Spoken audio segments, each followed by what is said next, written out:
Tim gugus tugas percepatan penanganan COVID-19 Sumsel melalui juru bicara Dr. Nur Purwoko kembali menyampaikan update kasus COVID-19 melalui video conference bersama awak media.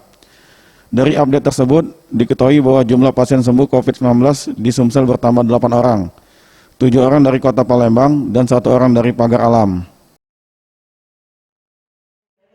Kasus sembuh per tanggal 26 April sebanyak 8 orang, 7 orang dari Kota Palembang, 1 orang dari Pagar Alam, sehingga total kasus sembuh sebanyak 18 orang.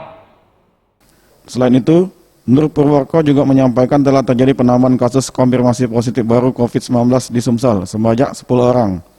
Dari 10 orang tersebut, diantaranya 3 orang dari Kota Palembang, 2 orang dari Lubuk Linggau, 2 orang dari Ogan Ilir, 1 dari Jambi, 1 orang dari Oku, dan 1 orang lagi dari Musirawas.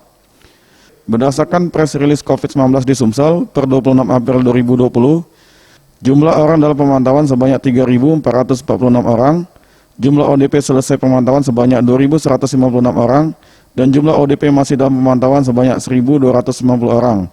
Sementara untuk jumlah pasien positif COVID-19 di Sumsel sebanyak 129 orang. Tim Liputan, Sriwijaya TV.